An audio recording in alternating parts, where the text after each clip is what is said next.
అయ్యో మీరు మరీనండి ఏదో కూసంత ఒళ్ళొచ్చేసిందని అంత ఫీల్ అయిపోతే ఎలాగండి. ఒబెసిటీ వచ్చేసిందని. ఏ సిటీ? అది సిటీ టౌన్ కాదండి బాబు. ఒబెసిటీ అంటే ఓబకాయం అన్నమాట. అది ఉన్నమాట కూడా కదా. నువ్వు ఒకడివి మధ్యలో రాకబ్బాయ్. ఇప్పుడు నేను చెప్పేది కూసంతా జాగ్రత్తగా మైండ్ లో పెట్టుకోండి. హాయ్, ఇది చూసిన తర్వాత మీరు ఎలాగుండాలంటే అలాగుండండి.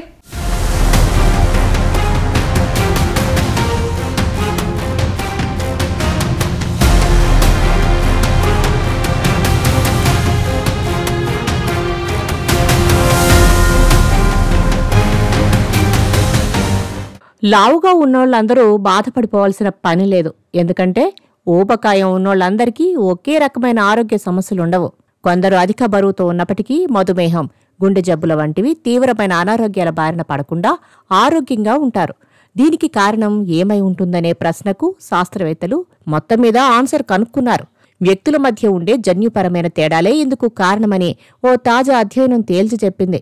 అమెరికాలోని ఇకార్న్ స్కూల్ ఆఫ్ మెడిసిన్, డెన్మార్క్లోని కోపెన్ హాగన్ యూనివర్సిటీ నేతృత్వంలోని అంతర్జాతీయ రీసెర్చ్ టీం ఈ విషయాన్ని బయటపెట్టింది.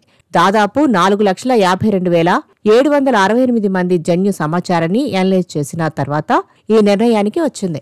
శరీరంలోని కొవ్వు శాతం ఎక్కువగా ఉన్నా కూడా జీవక్రియ ఆరోగ్యం మెరుగ్గా ఉండడానికి కారణమయ్యే 205 జన్యు ప్రాంతాలను గుర్తించి ఈ జన్యువులు అధిక రక్తపోటు, కొలెస్ట్రాల్, మధుమేహం వంటి సమస్య నుంచి రక్షణ కల్పిస్తున్నట్టు తేలింది. కొత్తగా తెలుసుకున్న విషయాల ద్వారా జన్యుపరమైన రిస్క్ స్కోర్ను అభివృద్ధి చేశారు పరిశోధకులు. ఈ స్కోర్ ఎక్కువగా ఉన్న వ్యక్తులు ఊబకాయలుగా మారే అవకాశమున్నా దానివల్ల కలిగే తీవ్ర ఆరోగ్య సమస్యల నుంచి తప్పించుకోగలుగుతున్నారు. ఈ జన్యుపరమైన రక్షణ ప్రభావం చిన్నపిల్లల్లో కూడా స్పష్టంగా కనిపించడం విశేషం. ఈ రక్షణ జన్యువులు ఉన్న పిల్లలు లావుగా మారినా వారిలో జీవక్రియ వ్యాధులకు సంబంధించిన ఎలాంటి సంకేతాలు కనిపించలేదని నేచర్ మెడిసిన్ జర్నల్లో ప్రచురితమైన అధ్యయనం వెల్లడించింది. ఊబకాయం అనేది ఒకే రకమైన సమస్య కాదు. అందులో ఎన్నో ఇతర రకాలున్నాయి. ఒక్కో దాంతో ఒక్కో రకమైన ముప్పు ముడిపడి ఉంటుంది.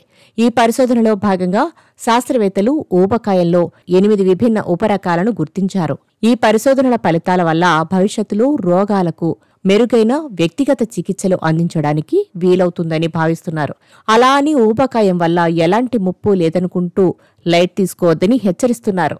అధిక బరువు వల్ల ఇప్పటికీ చాలా మంది ఆరోగ్య సమస్యలను ఎదుర్కొంటున్నారు. ఫుడ్, ఎక్సర్సైజెస్ వంటివి ఆరోగ్యానికి చాలా కీలకమని చెబుతున్నారు. కాబట్టి కేర్లెస్గా ఉండకుండా జాగ్రత్తగా ఉండాల్సిందే.